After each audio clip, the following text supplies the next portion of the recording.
UP police constable भर्ती 2023 इसका भी नोटिफिकेशन आ गया है और इसकी वैकेंसी भरी जाएंगी। ये यानी कांस्टेबल की पोस्ट होती है, आरक्षी की पोस्ट होती है।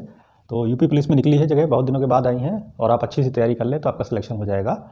और तैयारी कैसे की जाती है, कैसे क्या है, नोट्स कैसे बनाना है, पेपर कैसे करना है, ये पूरी डिटेल हम समझाते हैं आज आपको, और कौन कौन सी किताबें लें आप। ठीक, तो देखते हैं, पहले हम इसके पदों को देखते हैं। तो इसमें पद जो आए हैं 60,244 पद आए हैं। 60,244 पद आए हैं, जिसमें जनरल पोस्टें जो हैं वो 24,102 हैं। ओबीसी जो है वो 16,264 है। ईडब्ल्यूएस यानी इकोनॉमिकली जो वीक सेक्शन है, जो आर्थिक रूप से कमज़ोर है, उनके लिए इसमें 10% का आरक्षण है, तो उनके लिए सीटें हैं 6,024। ठीक है। फिर इसमें एससी के जो पोस्टें हैं 12,650 हैं। एसटी की जो है 1204 हैं पोस्टें। ठीक है। तो सारी पोस्टें जो है मेल और फीमेल दोनों कैंडिडेट के लिए हैं, यानी औरत और आदमी दोनों के लिए हैं, ये महिला पुरुष दोनों के लिए है, इसमें मेल और फीमेल दोनों के लिए ये पोस्टें हैं। तो कुल मिलाकर 60,244 पोस्टें हैं। अब देखते हैं इसका नोटिफिकेशन क्या है। ठीक है। तो नोटिफिकेशन जो है हमारा 23 दिसंबर 2023 को जारी हुआ। इस आयोग ने जारी किया, जो इसका जो डिपार्टमेंट है उसने नोटिफिकेशन जारी किया है। ऑनलाइन जो फॉर्म भरे जाएंगे 27 दिसंबर 2023 से इसमें स्टार्ट होगा ऑनलाइन फॉर्म भरना। ठीक है। लास्ट डेट जो है 16 जनवरी 2024 है। 16 जनवरी 2024 तक ऑनलाइन फॉर्म भरे जाएंगे। और इसकी जो फीस है वो 400 रुपये है। इसमें SC ST कैंडिडेट को कोई फीस नहीं देनी है, SC ST को, और वैसे फीस 400 रुपये है। ऑनलाइन जमा करनी होगी, ऑनलाइन फॉर्म भरना है। एग्ज़ाम जो है इसका मार्च अप्रैल 2024 में, अभी डेट क्लियर नहीं है, टेंटेटिवली है। ठीक है। टेंटेटिव का मतलब होता है अस्थायी, मतलब प्रोविजनल जिसको कहते हैं, मतलब अभी डेफिनेट नहीं है डेट है। मार्च और अप्रैल में ये एग्ज़ाम हो सकता है 2024 में, अभी कोई क्लियर नहीं है, टेंटेटिव है ये। ठीक।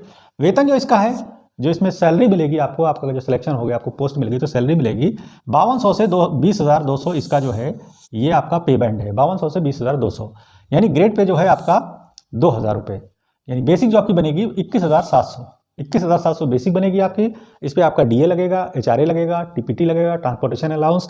तो लगभग जो आपकी सैलरी बैठेगी 28-30 हज़ार रुपये। ठीक, शुरुआत में, बाकी बाद में बढ़ती चली जाएगी। इसके लिए योग्यता जो है वो 12वीं पास होना चाहिए, 12th पास होना चाहिए। ठीक है। अधिमानी अहिर्ता यानी प्रेफरेंस, जब दो कैंडिडेट या कुछ कैंडिडेट के जिनके मार्क्स आपस में बराबर हो जाएंगे तब ये अधिमानी अहिर्ता देखी जाएगी, वैसे नहीं देखना है। ठीक है। वैसे क्या है, खाली 12वीं पास हो फॉर्म भर दीजिए, लेकिन ये जो आप अभी बताते हैं ये सर्टिफिकेट हैं तो आप लगा दीजिएगा। उसमें क्या होगा, आपको प्रेफरेंस मिलेगा। प्रेफरेंस क्या मिलेगा, यदि मार्क्स बराबर होंगे तो आपके पास O लेवल का सर्टिफिकेट हो कंप्यूटर का, PRD में आपने मिनिमम 2 साल की सर्विस की हो, या NCC का B सर्टिफिकेट हो, तो आपको प्रेफरेंस दिया जाएगा।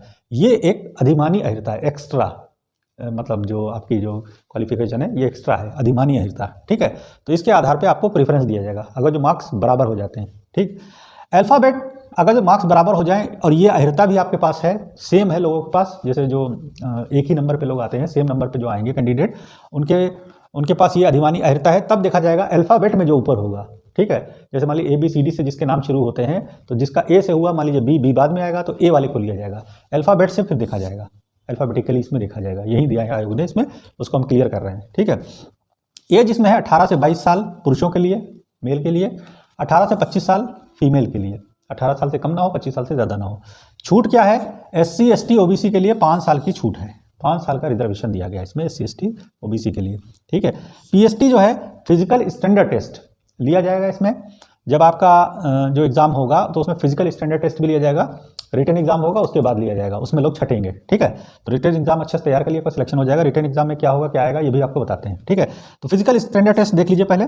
मेल का जो होगा 168 सेंटीमीटर की हाइट होना चाहिए जनरल OBC के लिए। ठीक। SC ST के लिए 160 सेंटीमीटर की हाइट होना चाहिए, 160 SC ST के लिए और 168 जनरल OBC के लिए, मेल के लिए। फीमेल के लिए 152 सेंटीमीटर होना चाहिए, और फीमेल SC ST है तो 147 हाइट होना चाहिए, 147 सेंटीमीटर। ठीक है। सीना जो है केवल मेल का ही देखा जाएगा। सीना जो जनरल या OBC है 79 से लेकर के 84 तक, यानी सीना 79 होना चाहिए। फुलाने पे 5 सेंटीमीटर बढ़ जाएगा, तो 5 सेंटीमीटर जब बढ़ जाएगा तो वो 84 सेंटीमीटर हो जाएगा। और SC ST के लिए 77 से 82, यानी 77 होना चाहिए सीना, 77 सेंटीमीटर, और फुलाने पे 82 हो जाए, यानी 5 सेंटीमीटर का फुलाव है इसमें। ठीक है। महिलाओं के लिए सीना नहीं है। महिलाओं के लिए वजन होना चाहिए कम से कम 40 किलो, 40 किलो से कम नहीं होना चाहिए। ठीक है। फिर इसके बाद इसका अगला जो टेस्ट होगा वो होगा PET टेस्ट, यानी फिजिकल एफिशिएंसी टेस्ट बोला जाता है, दक्षता टेस्ट। ठीक है। ये मानक टेस्ट था, स्टैंडर्ड टेस्ट यानी मानक टेस्ट, फिजिकल मानक टेस्ट, ये फिजिकल एफिशिएंसी टेस्ट है यानी दक्षता टेस्ट। अब इसमें दक्षता क्या देखी जाएगी, जो मेल हैं उनको 4.8 किलोमीटर 25 मिनट में दौड़ना है, दौड़ होगी और दौड़ना है दोनों को, महिला और पुरुष दोनों को, यानी पुरुषों को 4.8 किलोमीटर दौड़ना है 25 मिनट में और महिलाओं को दौड़ना है 2.4 किलोमीटर 14 मिनट में, ये दौड़ना है। ठीक है, अब हम इसका सिलेबस वगैरह देख लेते हैं, थोड़ा सा उसको समझ लेते हैं। तो ये इसका जो है मेन मोटी मोटी चीज़ है, और रिटन एग्जाम देख लेते हैं, बुक्स वगैरह देखते हैं, उसका एनालिसिस करते हैं। ठीक है, इसकी वेटिंग लिस्ट जो है वो नील रहेगी, वेटिंग लिस्ट इसकी कोई नहीं बनेगी। ठीक है, आरक्षण जो इसमें है वो एससी को जो है 21% आरक्षण है, एसटी के लिए 2% आरक्षण है, यानी सीटों का, सीटें जो है एससी के लिए 21% रिजर्व है, 2% एसटी के लिए है, 27% ओबीसी के लिए है और 10% ईडब्ल्यूएस के लिए है, रिजर्व सीटें। ईडब्ल्यूएस का मतलब जो आर्थिक रूप से कमज़ोर हैं, यानी इकोनॉमिक रूप से इकोनॉमिकली वीक सेक्शन जो है उसको 10% रिजर्वेशन मिलेगा। यानी टोटल रिजर्वेशन हो गया 27, 2, 29 और 21, 50 और 10, 60% का रिजर्वेशन हो गया, 40% अदर्स के लिए। ठीक, सिलेक्शन प्रोसेस जो है इसमें रिटन एग्जाम होगा, फिर डॉक्यूमेंट्स वेरिफिकेशन होगा, डीवी जिसको बोला जाता है, डॉक्यूमेंट्स वेरिफिकेशन, फिर फिजिकल स्टैंडर्ड टेस्ट होगा, मानक टेस्ट हमने पीछे बता दिया आपको, और फिजिकल एफिशिएंसी टेस्ट। ये जब चारों टेस्ट आप पास कर लेंगे तो आपका सिलेक्शन हो जाएगा, आपको जॉब मिल जाएगी, लेटर दे दिया जाएगा, फिर कहा जाएगा आप जाके ट्रेनिंग करिए, उसके बाद अपनी पोस्टिंग हो जाएगी आपकी। ठीक है, इसमें कोई इंटरव्यू वगैरह नहीं है। ठीक है, रिटन एग्जाम जो होगा ऑफलाइन होगा, अलग अलग जगह सेंटर पड़ेंगे पूरी यूपी में, और आप अपना OMR शीट वगैरह मिलेगी, उसी पे गोले भरने वाला होगा एग्जाम, पेपर मिलेगा वो रहेगा। तो पेपर जाएगा, उसमें 150 क्वेश्चन होंगे, 300 नंबर के, 300 मार्क्स के क्वेश्चन होंगे, 2 घंटे का टाइम होगा, निगेटिव मार्किंग 25% रहेगी, यानी एक क्वेश्चन जो वो 2 नंबर का रहेगा तो 25% निगेटिव का मतलब ये हुआ 0.5 मार्क्स आपका कट जाएगा अगर जो आप गलत सवाल करते हैं। ठीक है, यानी निगेटिव मार्किंग है 25%। OMR शीट 3 होंगी, एक आंसर जो होगा OMR आंसर शीट जो होगी 3 होंगी, एक जाएगी बाह्य एजेंसी को, बाहर यानी दिल्ली वगैरह जाती है बाहरी एजेंसी को, दूसरा जो बोर्ड एग्जाम करा रहा है उसके पास जाएगी, तीसरा स्टूडेंट को मिल जाएगी। ठीक है, अच्छा आंसर की ये क्या करेंगे, प्रकाशित करेंगे, उससे आप मिला लीजिएगा कितने आंसर आपके सही हुए, तो बिल्कुल क्लियरिटी रहेगी, मतलब पारदर्शिता इसमें रहेगी। ठीक है, ट्रांसपेरेंसी के लिए आप अपने आंसर मिला लीजिए तो आपको पता लग जाएगा आपके कितने नंबर आना चाहिए। ठीक, तो क्लियर हो जाएगा आपका। नॉर्मलाइजेशन प्रोसेस अपनाई जाएगी, क्योंकि इसकी परीक्षा जो है वो 2-4 मीटिंग में होगी, तो इसमें नॉर्मलाइजेशन अपनाएंगे। ठीक है, क्योंकि पेपर कोई टफ होता है, कोई आसान होता है, तो उसको मिला करके फिर मेरिट बनाई जाती है, उसको कहते हैं नॉर्मलाइजेशन। ठीक है, कोई प्रश्न अगर जो गलत है तो उसको कैंसिल कर दिया जाएगा, उसको हटा दिया जाएगा। ठीक, अब इसके जरा सिलेबस को समझे हम, सब्जेक्ट्स इसमें कौन कौन से हैं। तो पहला जो सब्जेक्ट है जीएस का है, सामान्य अध्ययन, इसमें हिस्ट्री, ज्योग्राफी, पॉलिटी वगैरह है, current affairs, science, general science, मतलब मिसलेनियस टाइप के क्वेश्चन आएंगे। हिंदी जो है जनरल हिंदी आएगी इसमें, दूसरा सब्जेक्ट जो है हिंदी का है, जनरल हिंदी इसमें आएगी, और जो जनरल हिंदी रहेगी वो जैसे पर्यायवाची है, मुहावरे है, लोकोक्तियाँ हैं, त्रुटियाँ वाले क्वेश्चन इस टाइप से आएंगे। ठीक है, जनरल हिंदी बता देंगे आपको क्या आएगी, सिलेबस बाद में थोड़ा डिस्कस कर लेंगे और डिटेल में, तो पहले मेन जान लें कि इसमें क्या आएगा। तीसरा जो सब्जेक्ट रहेगा आपका, तीसरे के 2 भाग रहेंगे, एक रहेगा न्यूमेरिकल एबिलिटी जिसको हम मैथ कहते हैं वो आएगा, और मेंटल एबिलिटी जिसको रीजनिंग कहते हैं वो आएगी। ठीक है, चौथा सब्जेक्ट इसमें रहेगा, उसके 3 पार्ट रहेंगे, मानसिक अभिरुचि। ठीक है, मानसिक अभिरुचि का मतलब ये हुआ जैसे आपसे पुलिस पे आधारित क्वेश्चन पूछे जाएंगे, आप अपराध के ऊपर क्वेश्चन पूछे जाएंगे, यानी उन्हीं की नियम कानून। ठीक है, तो इसकी किताब आती है वो ले लीजिएगा और उसे पढ़ लिएगा, थोड़ा हम भी बता देंगे आपको कैसे क्या है। दूसरा पोर्शन जो इसका रहेगा IQ यानी बुद्धि लब्धि, ये वर्बल रीजनिंग होगी, रीजनिंग रहेगी जिसको वर्बल रीजनिंग कहते हैं वो आएगी। तीसरा इसका रहेगा रीजनिंग का पोर्शन, वो वर्बल नॉन वर्बल रहेगा। तो ये 4 सब्जेक्ट इसमें आएंगे और ये इतने इनका पोर्शन है। ठीक है, अब हम कौन सी किताब लें, कौन सी किताब से पढ़ें, तो देखिए बुक्स जो है इसकी, जीएस के लिए आप लूसेंट की बुक ले लीजिए, बहुत अच्छी, छोटी, जल्दी तैयारी भी हो जाएगी आपकी। मैथ्स के लिए RS अग्रवाल की किताब ले लीजिए, उससे ऑब्जेक्टिव RS अग्रवाल की आती है, उससे लगा लीजिए इसका टॉपिक। ठीक है, हिंदी जो है आदित्य प्रकाशन और नालंदा प्रकाशन, 2 किताबें बस लेनी है, आदित्य वाली सफ़ेद किताब लेनी है और नालंदा पब्लिकेशन की किताब लेनी है हिंदी की, बस 2 ही से पढ़ना है आपको।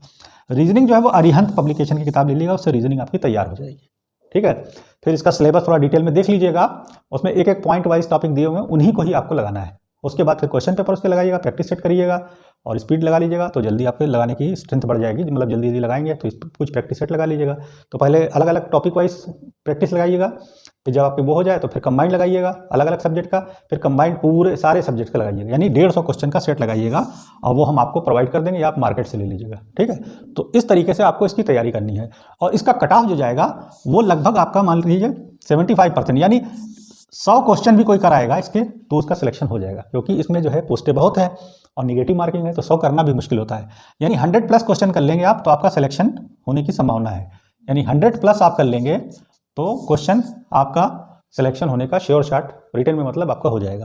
फिर आपका डॉक्यूमेंट्स वेरिफिकेशन और फिर आपका फिजिकल स्टैंडर्ड टेस्ट और फिजिकल एफिशिएंसी टेस्ट हो जाएगा, तो आपको जॉब ये मिल जाएगी, इसमें कोई इंटरव्यू नहीं है। बाकी कोई आपको पूछना कोई दिक्कत हो तो आप कमेंट करके हमसे पूछ सकते हैं, ठीक है। कट ऑफ इसका जो है 100+ तक ही जाएगा जहाँ तक, ठीक। तो इतना आपको तैयार करना है, और बुक्स या सिलेबस या एग्ज़ाम से रिलेटेड कोई बात, कोई नोटिफिकेशन से बात, तो आप कमेंट करके हमसे पूछ सकते हैं, ठीक। That's it.